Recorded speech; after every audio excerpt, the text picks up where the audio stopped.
It's starting to catch up to them. I wonder what he is talking about right now. Y'all saw the title. Y'all saw the thumbnail. I'm guessing y'all got an idea. Let's get into it. This is by CJ's perspective. Go holler at him. He's doing good things over there. Let's go. Listen, if you are competent, you are not concerned. When I walk into Congress every single day, you know why I don't feel away and why you can't make me doubt who I am? Is because I know that I had to work 10 times as hard as they did just to get into the seat. When you look and you compare me to Marjorie Taylor Greene or me to Lauren Boebert, there is no comparison. And that is the life that we have always lived. So the only people that are crying are the mediocre white boys that have been beaten out by people that historically have had to work so much harder. This is why they don't want us to have education. This is why they are trying to literally say we won't fund the HBCUs, because they know that if they've already gone after affirmative action and they're saying, you know what, don't allow them to come into, say, these PWIs, as we call them, don't allow them to come into these institutions. We know why they created the HBCUs in the first place. It was because they wouldn't allow us into the white institutions. They do talk about Jasmine Crockett like she just this loudmouth ghetto, whatever you want to call her and everything, but they forget that she's really accomplished, bro. The girl went to Rhodes College, which ain't no easy school to get into. She is a lawyer. She actually was a practicing attorney. I mean, a lot of people who don't look like her don't have any of the accolades that she has. I'm just calling a spade. But you know, they definitely, I ain't saying she's perfect, that's for damn sure, but at the same time, I don't think that she actually warrants all of the hate that she gets, especially from people that look like her. That's for damn sure. So now they're not allowing us in, and now they're saying, you know what, we're also going to defund the HBCUs. You know why? Because they don't want any more Kamala Harris's. Hey, bro, y'all got to do some studying about those HBCUs too, man. My particular HBCU that I went to, man, they wanted to put it next to Tulane and Loyola out here in New Orleans, but them racist white people back in the day said, hell no, you ain't putting no school for blacks next to us, so they put the school in Gerttown. Yeah, man. That's how crazy that is. That school was supposed to be next to Tulane, uptown, off of St. Charles. But nah, where is that? Off of Carrollton, in a black, impoverished neighborhood. That's how most HBCUs are across the country. They in smack dab in the middle of the hood, bro. Don't want any more Jasmine Crockett's, but I got news for them. I don't care what they do. We will fight to the end to make sure that we get our due. Because again, if you want to talk about the people that shouldn't be in this country, you probably need to look in the mirror. Because the last time I checked, the Native Americans who Summer ICE have been rounding up, or the Puerto Ricans who are absolutely Americans, listen, the only people that came and colonized this place are your ancestors, Trump. If you scroll down social media and check the average racist timeline and comment section, they'll try to make you believe that it's the blacks, the Mexicans, or the Chinese communists that's leading to the downfall of the whites in America. But the actual truth is you guys have always been mediocre and just had the benefit of oppressing everybody around you. What you're starting to see is the fruits of a people that have never had to compete for anything. Hey, bro, he ain't lying, dog. It's so many case studies we could go over about like how when they gave white people benefits and things that didn't benefit black people. When you make something easy and accessible to one group, then on the opposite side of the coin, you're making it more difficult for another group. It's really that simple. So you think about like the Homestead Act of 1862. I might be getting the years wrong, but they was giving out 160 acres of land to anybody that qualified. I think you had to be like 21 years of age and a head of household. Plenty of African Americans met that criteria, but they didn't get to get those fucking pieces of land, bro. Only a handful of them did. Right? You think about the economic redlining and stuff like that. You made it easy for a certain group of people to get home loans and stuff. And you know how that goes. The property is the best way to build wealth in America, home ownership. And you basically excluded an entire group of people from doing that. So, yeah, bro, you know, the black people who actually own homes, dog, we have to work a lot harder to get them if you really think about it. Racial covenants. You're talking about all kind of stuff, right? It just goes to show you how hard we are, because I think 46% of African Americans are homeowners, given all of the history that made it difficult and damn near impossible for us to even buy homes. I'm gonna let them cook though. What you're starting to see is black people that, just like Jasmine said, has always had to work 10 times as hard just to get to the heights we reach, closing the gap. And their response to that is what it's always been. They lash out. The great replacement of white people is far more sinister than any redistricting project. That is at the core of the Democrat project, at the core. And Jasmine Crockett is just some circus act in that entire operation. So he's calling her a circus act, right? This is a guy who couldn't cut it in college, and he's calling a woman who graduated from, I think, the Houston Law Center, right? A whole attorney who had to pass the bar, who had to take an SAT to get into college. You talking about her being, come on now, delusional. But it's definitely serious. You shouldn't take what she says seriously. It's just a joke. What she represents is very serious, which is the continued attempt to eliminate the white population in this country. Dear white people, it ain't nobody else's fault but your own. You're the biggest contributors to your own decline. Stop playing the blame, shame, victim game. Soft times make weak people. And while you guys was getting fat and taking your foot off the gas, everybody else was working and learning. Because our excellence isn't an option while you guys' is. And here's where they keep missing the boat. And you just heard Charlie doing exactly this. Y'all so focused on us that you're missing out on training your next generation on what they need to do to beat their contemporaries without a handout. It's time y'all stop complaining and being victims and pull yourselves up by your bootstraps. The days is long, but the years is short. And every day y'all spend complaining and obsessed with us and spewing these lame ass fixed stats to try and make us look bad is another day every other race is slowly but surely closing the gap on the hundreds of years of a head start you've had. And here's another thing. Y'all so lazy that instead of innovating new tactics, y'all still using the same shit y'all was using before I was born. We've caught on. Get some new tricks. We got too much access to real information to fall for that same outdated bullshit and propaganda. It worked when everybody only had one news channel to watch. Shit's so terrible the kids that look like you ain't falling for it.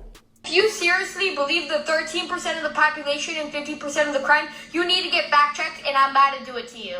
In 2016, white people committed 70% of the convicted crime, and black people only committed 27%. Then in 2017, white people committed 68% of the reported crime, and black people only committed 26% of it. And in 2024, white people committed 53% of the reported crime, while black people only committed 25%. So this narrative on 13% of the population, 50% of the crime is wrong. You know who actually commits 50% of the crime? White people. But guess what stat black people are 13% of the population and 50% in? Exonerations. You know, when they're wrongly convicted. All you're doing by spreading this fake fact is allowing more people to profile and be racist towards black people. You know what's the highest percentage of people who are victims of white people? Black people. And if you look at all the shootings, guess who are the shooters? White dudes. So let's all think long and hard on who actually commits 50% of the crime. Then they got the nerve to talk about DEI hires and how they just be taking terms, flipping it and giving it a whole new meaning.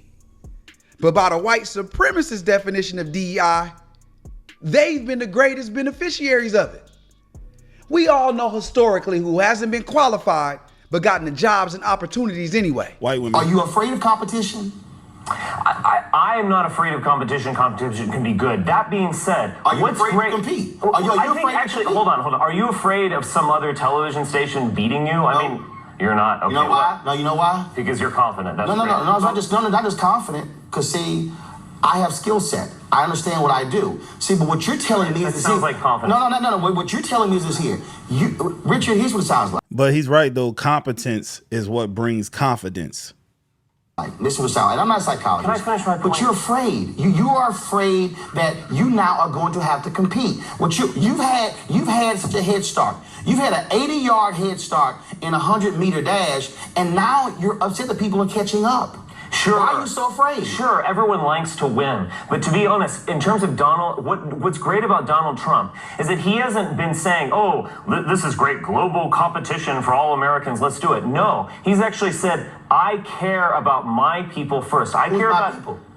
He's referring to all Americans. When he says, my people first, America first, what he's saying is that he is going to help the people of this country first. But you don't he's want not that. going to throw them out to the wind. But you don't want that. You don't want. Yes, I do. So you don't mind blacks and Hispanics and Asians. Say, bro, a lot of these people are so full of shit, they don't even know it, dog. You can just look at something like Harvard, bro. Harvard changed their admission requirements, dog. It wasn't just merit-based, right? They started doing holistic shit like, are you likable? Are you courageous? Are you brave? The intangibles. Because if it was based on GPA and SAT scores, Harvard would be filled with nothing but Asians and immigrants from other countries. But that doesn't help white people out. So they had to start doing shit like that. You notice other schools don't do that. Most schools are just straight up. Do you have the grades? Are your SAT and ACT scores competitive? Native Americans getting jobs, doing well. You don't mind that? Of course I don't mind that. Okay, but you're so concerned that oh my God, whites are not getting hired when that's not true. Clearly whites are getting hired. My claim is that effectively every major institution in this country, from governmental institutions to corporations, are discriminating against whites and white men. When you're majority white, they literally talk about it. If you believe race doesn't matter and that we're all equal and so on, then the Apple Corporation should be 65% white. The reason why it's not. No, he's so full of shit. You can look at something like the airlines. The airlines are like 90 point something percent white, right? But y'all are only such and such percentage of the country, but y'all are overly represented in certain fields. And the reason why is because your complexion is your connection a lot of times. And that kind of thing has always been kind of like a white job. You get what I'm saying? That's why you have places like United Airlines saying that they want to increase diversity. It doesn't mean that they're going to lower the standards or anything like that, but they're going to give incentives for like young African-American men and women and Mexican people and Asian people to go into that field. It ain't going to mean that you automatically get a job. You still got to take the test. You got to log those flight hours. You have to do all of this stuff. But if y'all are 60% of the population, how are y'all over 90% of airline pilots? Yeah, y'all are winning, bro. But guess what? Y'all are afraid that that system is going to get taken away from you. It is what it is. You're going to have to start competing with people from other places who just might be more qualified for the job. But the strategy is people can come and work. Do you understand, and I'm not saying this in a condescending way, you're smarter than I am, Sure. but do you understand what the New York Times wants and the far left want? They want to break down the white Christian male power structure of which you're a part, and so am I. And they want to bring in millions of foreign nationals to basically break down the structure that we have. 65% white is not because you're being discriminated against. It's because there's non-whites that are better at tech. He can't actually think that somebody with a tech company would mess with their bottom line just to discriminate against somebody white, right? Exactly. Them white tears is real. Then they got the nerve to say we be playing victim. Stop complaining and develop your skills like everybody else has to. Hold up. You said it should be 65% white, but if Apple is saying tremendously overrepresented. Because maybe if Asians are going and studying in those sectors, that's why. Right, but sure. You're just begging the question. No, I'm not begging the question. What I'm saying. Wait, ain't this the dude who the Hodge twins asked if they could come live on their all white land or some shit? And he was like, nah, you can't do it. Is that him? Am I tripping? Is here? Why are more white? Why are they? Why are they going into sciences and not? I mean, why are Asians succeeding in science? I want the Texas because they're smarter. I want the Texas A&M. Why are more whites in agriculture? We have a natural, tendency to do that. I don't know. No, you don't. First of all, black people actually out there sitting Please picking don't cotton. say black people created agriculture. No, but we damn sure did the work. But here's my whole point here. Here's my whole point, which I'm trying to get you to understand. Okay. If you have, I wish Roland would have told him that y'all was giving away hundreds of acres of land. Y'all was giving that, for free. And they sent y'all to A&E, what are they called? The agriculture schools. They sent y'all there to get trained on how to work the land too. more whites are going into agriculture. Again, I'm a Texas A&M University graduate. I grew up in Texas. Okay, where? In Dallas. Okay, which part of Dallas? The white part. Which part? There's a lot of white parts in Dallas. Just Preston Hall lower. Yeah, I see exactly where your thought process comes from. That's why you have the white country clubs there as well, because they don't want other people in there. But again, are there black churches, black country clubs? Are the black churches? No, they're black country clubs where you have black people who play. But also, aren't there black institutions that are like just for you? No, it's not just for us. Because the fact of the matter is, churches, those are just for you guys. No, actually, no. That's great. That's not true, because if that was the case, then why did those good church going black people out there in North Carolina, wherever the case was, who invited that demonic evil white guy named Dylan Roof into their church, prayed over him, and he still slaved them and slaughtered them like cattle? Like, if that was the case, bro, I've never been to a black church where if a white person walked in, they wasn't greeted at the door with grace and with open and welcome arms, bro. I've never seen that a day in my life. And I've been to a lot of Baptist churches, bro. White boy or white woman showing there, we show them love, dog. It is what it is. But actually, no, it's not, because there are black churches where you can come if you want to, doesn't matter. And just like you have a white church, you can come. That's my point. Matter of fact, I'm gonna stop talking as much. They had white boys that went to my HBCU and nobody gave them problems. Matter of fact, one of my best partners, Russell Fertitta, Navy air pilot, white boy, went to my HBCU. Real talk. And everybody loved him. Straight up, dog. That nigga they so disingenuous, bro. That's what it is. So you're factually correct. Here's my whole point. When I talk about agriculture, there are more whites who are going into agriculture. Why? Because that's the area they're going into. So if Asians are going into a particular area, that's where they're going. You're begging the question. All I'm saying is, why are Asians succeeding at these technical fields?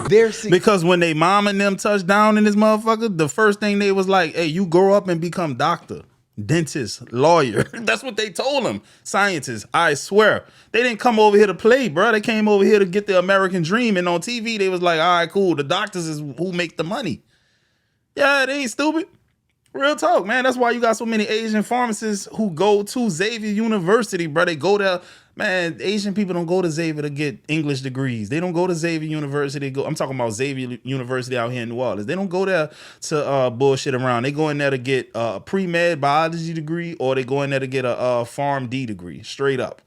Succeeding because they're putting in the work to learn the skill. Something that you guys have never had to do. At the end of the day, they want it easy.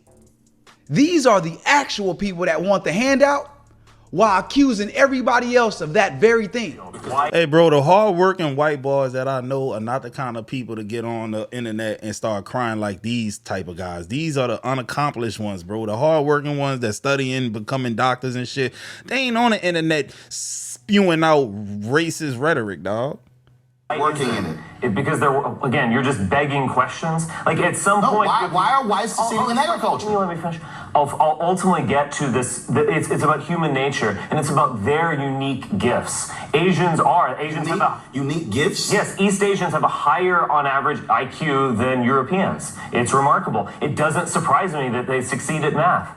They succeed in science. You hate that. Oh, that's a terrible stereotype. No. I'm not even stereotyping. It is what it is. All I'm saying is here, Richard. The fact of the matter is here. This is actually why I would want to restrict immigration of East Asians. It's not because I think I'm afraid of them. I actually respect them. I respect their civilization. It's about protecting my people. That's what it's about. So isn't it in your best interest to bring in the brightest and the best so that this country can still operate at a high level, dog, even if that means that you as a white man gotta take the back burner, sit in the bleachers while the smartest of the smartest do the heavy lifting? I don't want to be in coding. I used to want to go to school to become a doctor because I was really good at math and science and shit like that. I ain't the best speaker in the goddamn world, but you put some organic chemistry in front of me, some calculus, I can get through it. I've done it. I got the degree. So with that being said, bro, compete. You want those jobs? Be smarter than them. And it's not because they have a natural gift. It's culture, man. Bro, these kids are studying, man. If you were to Google the amount of time Asian or just immigrant kids in general are studying compared to their white, black counterparts, it's night and day. You do a lot of studying, you kind of get smart over time. people. When you keep saying my people, then you say all Americans when you're not talking about it. Here's the reality, Richard. The reality is here. You have to navigate between people you I got care you. about and all I got you. citizens. Here's the deal, Richard. We're not going anywhere. And see, Richard, it's about to be a little tough for you. About to be a little tough for you, Richard, because see, you and your people have had a great head start. Tremendous really head start. amazing one. 20-odd Africans arriving in 1619. Who gave us this head start? One second. 16, but see, that's what I'm saying. When you have a head start, that means you're scared to compete. See, I know some other whites out there who are not white nationalists, who are not afraid of competition, who are not afraid of this. But here's the reality. We're not going anywhere. Right. And you might want to suck that up. And I know it's rough. But I suggest what you should be doing, Richard, is preparing your generation for a world of competition where you have to where you don't get the head start your mom and daddy gave you, that you're going to start maybe not 80 yards ahead, but 30. But you know what? You may want to train harder because we're training harder and we're going to catch up. We're going to win. And also, you're not going to win, Mr. Richard. Martin, I want to tell you, you've got to prepare yourself. You've dealt with a bunch of guilt-ridden, silly whites all your life, and we are waking up. We are recognizing who we are, and we see an amazing future. Richard, so you better get ready. I'm going to tell you right now, Richard, here's the deal. 1619, 20-odd Africans arrived, Fort Comfort, Virginia. Okay, 1619, 397 years ago. Trust me, we're resilient. We're not going anywhere. Right. And I'm going to tell you right here, and as my frat brother Vertner Woodson Tandy said in 1937, we will fight until hell freezes over, and then we will fight on the ice. You better go work out, because you got to fight on your hands. I'm going to end it with this because I hear this a lot. Well, CJ, doesn't everybody want the best for their race of people? Of course they do. But we don't do it at the expense of other races. That's the difference. But the key difference is this. Whiteness is rooted in white supremacy. And that white supremacy comes with the violent exclusion and oppression of other marginalized groups. While everybody else's race to the top, it simply doesn't. I'm out. All right, y'all. I'm going to leave his channel linked in the description, man. Y'all go follow him, but leave your boy a subscription if you like what I was putting down. I'm going to get at y'all on the next one.